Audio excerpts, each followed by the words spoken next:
Today I want to talk to you about a theory that I've developed over many years that gave me insane results.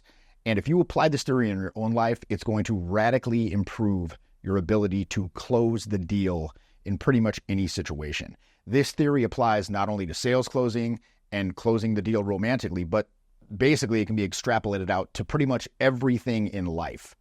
And let me tell you, I developed this theory based on real-world experience, bad experiences, mostly. It's called the Fiddle Theory, and what it means is this. The longer that you fiddle around with something, the greater the odds that the result is going to be negative. In other words, the longer that it takes you to close, the greater the chance it's never going to close. So when you're out there and you're trying to get that ball into the end zone, you got to assume time is always against you when you're making a deal. And again, this is any kind of deal, whether you're trying to close a client, whether you're trying to get romantic and go home with somebody the same night you met them.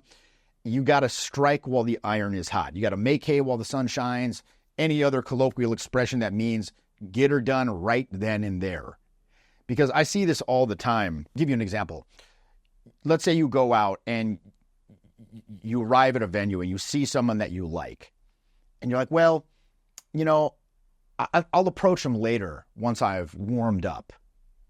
9 times out of 10, once you've warmed up, they're going to be gone. They're going to have left. They're not going to be there. All right. Another one, you're talking to someone that's going really well. And rather than invite them to the after party or a second location, you're like, oh, I'll just get the number. I'll just get the number and I'll call them later. And then, perhaps we can have a date later in the week. Now, that may very well happen. That's totally within the realm of possibility. But according to Fiddle Theory, it becomes exponentially less likely for a number of reasons. Number one, you're not there right in front of them. The emotions aren't there. That impetus to actually close the deal, to make it happen is no longer there right in front of you. Basically, you got to contend with their life now. And what does that mean? Well, now all of a sudden their cat got sick. Now, there's this big deadline at work. Oh, now their mom's in town and they got to take her around and da-da-da-da-da-da-da-da-da-da. And then guess what? The more the time passes, the more stale that interaction becomes until they just don't remember who it is and it just gets lost in the sauce and it's completely done. I'll give you another very real world example. This happened literally yesterday. I was on a program and I had a student. We were out at the park and he struck up a conversation with a young lady who was reading a book on a blanket by herself. He said, "What are you reading?" And, they had a common interest in what she was reading. And he sat down next to her and they struck up a conversation, and she was in town, from a different country she was visiting, and they just hit it off. And he brought her over to the blankets where we were sitting, and, they shared a couple of beverages in the sun.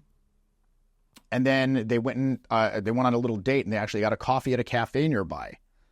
And then he comes back to me alone, and I'm like, what happened? He's like, oh, I thought I'd just get the number and call later. I'm like, well, go right now.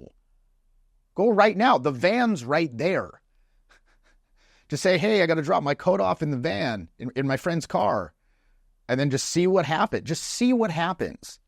So, I'm like, go back. And then he goes back, and then lo and behold, she's left the park and gone home. Womp, womp, womp. Time is against you when you're trying to close any kind of deal. And the critical change that fucks it up can come from any number of things. You got to understand, circumstances are constantly changing. Everything is in flux. If we're talking about a business deal, maybe the customer's wife talks him out of making the deal. Oh, that's not a good idea right now. We're saving for the herpa-da-derpa-da-dee, whatever. If you're trying to meet someone at a club or something, it's going super well. All of a sudden, their friends pop out of nowhere. Oh, Wendy's puking. We got to go. It has nothing to do with you. Totally outside of your control. And perhaps if you had suggested leaving 30 seconds prior to that, it would have gone down. But oh no, now Wendy's puking. 2 people could get in a fight next to you. Ain't got nothing to do with you whatsoever. But oh, now it's a weird situation. The feelings have changed. The emotions are different. Oh, I'm gonna remove myself from the situation. Very often, I'll recommend that people do what we call a 30-day challenge. And this is where you go out and you just meet people for literally 30 days straight. And it doesn't need to be some 4-hour marathon session like we'll do on a boot camp. You can just pop out to your local pub during a happy hour after work and see who's in there, strike up a couple conversations, just again to keep the ball rolling, keep the momentum going sharpen the saw, build those cumulative wins and cumulative experience to really ingrain lessons. It's going to be difficult. If you decide to do that right now, if you're like, that sounds like a good idea, let me tell you what's going to happen.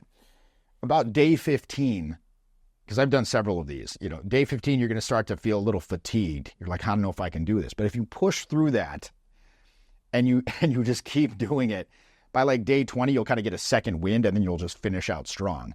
Now, after those 30 days, generally the main two results you're going to see from that, in terms of like tangible feeling inside, number one, you will gain this godlike confidence where you can literally introduce yourself to anybody.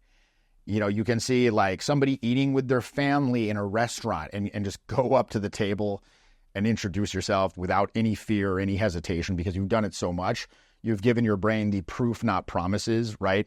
That it's okay to do this and nothing bad happens, at least nothing you can't handle. Number two, you will become ruthless about closing the deal. You will see that these interactions, they could feel very, very solid in the moment, but they're kind of like castles made out of sand because at any moment, one little thing could change and the whole thing just disintegrates. And this theory, the Fiddle Theory here, what this really is just acknowledging that reality that circumstances are always changing. The only thing that I can be sure that's not going to change is my desire to close and get paid. So I don't fuck around. I don't fiddle around. I assume all responsibility for the entire thing. So remember this, the onus is on you to lead. The onus is on you. They're not going to lead for you. And if you leave it to fate, it's likely to collapse before you can actually close the deal. So you have to lead. It's on you. And look, a lot of people bemoan this. Oh, it sucks that I'm the one that has to lead. Too fucking bad. You can't count on the other person to close for you. You can't count on how anxious the other person is to buy, but you can certainly count on how anxious you are to close. In fact, that's the only thing that you can count on. Now, as I've said in previous videos, a lot of people don't want to close because they don't want the burden of winning. That can be a monkey on your back too. They find excuses to fail. But again, if you actually want to close, then yeah, that is, in fact, the only thing that's not going to change. Now, this doesn't mean that you're pushy, all right? Because that can also ruin it quite easily. The second that neediness of any sort creeps in, that they can tell it's a big deal to you, it's very important to you, you're not willing to walk away, that will kill it. It puts pressure, gravity on it, it makes it weird, not fun, not a win-win type of feeling anymore, and it'll just ruin it. Regardless, I'm pretty relentless when in terms of trying to move things forward. Not pushily, but it's like a glacier, right? It's just pushing. It's pushing ahead slowly and relentlessly. I keep moving it towards the close because I know if I don't fiddle around, I might get there a minute, an hour, a day earlier, and that can make the difference between closing and not closing. There's a lot of little things like this, more reasons why you need to strike while the iron's hot. For example, let's take a hypothetical here. Imagine you're talking to someone in the bar and they love you, right? They love you. There's intimacy. There's been some physical connection. You've got a lot in common. The friends love you. And then they say to you, hey, I got to go to the restroom. I'll stay here. I'll be back in 2 minutes. And again, we're assuming this isn't a blow off. They actually like you. And in their heart, they believe 100% they're coming back. What are the chances that they come back? Like percentage-wise, just put in your head right now what you think that is. In my experience, it's probably like 10%, extremely low. And again, this is someone who loves you and believes they're coming back, about 10% chance they come back. Why? Why is that? Why does that happen? Well, it kind of doesn't matter why. All right, it's like, who fucking knows? If we're talking about a nightlife environment, it's a very disassociative environment. There's a lot going on, the lights, the music, the alcohol, and very often someone will go to the restroom and then now it just feels different. It feels different now. Oh, now it's weird. It would be weird to go back. It feels like it would be weird because you're not right in front of them.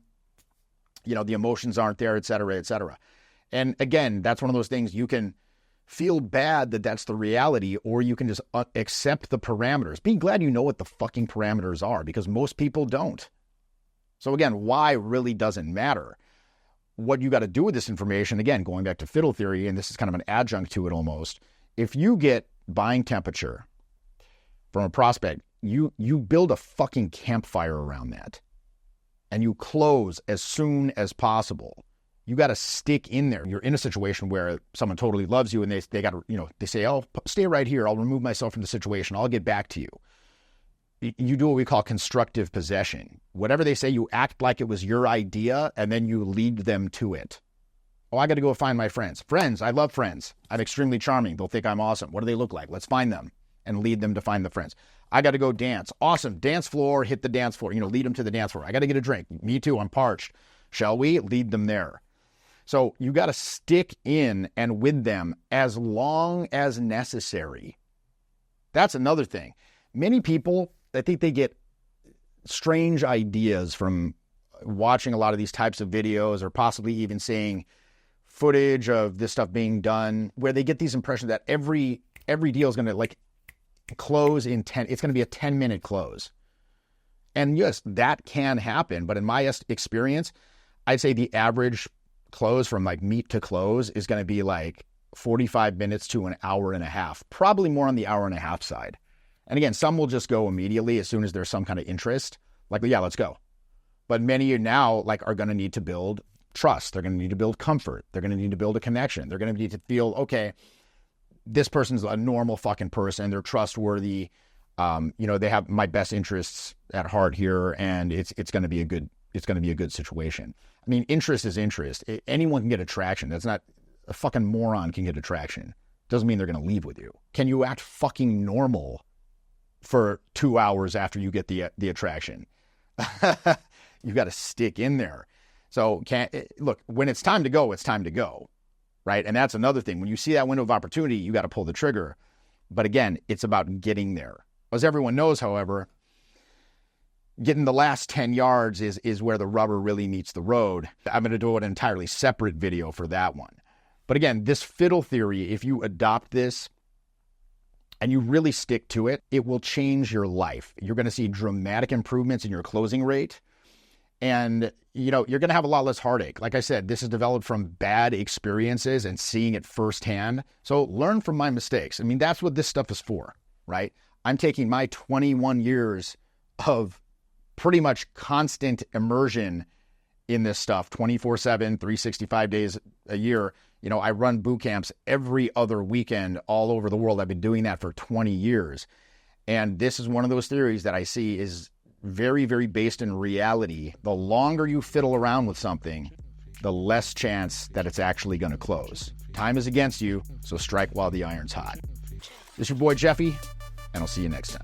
This is one of the most important courses I've done. Jeffy has been an incredible mentor, instructor, and coach. Being charismatic is not something that people are born with. It's a set of skills that can be developed with practice. Success in dating and relationships is based on a set of emotional fundamentals. Learning to master these fundamentals can create success in your life and attraction in your relationships. Jeffy.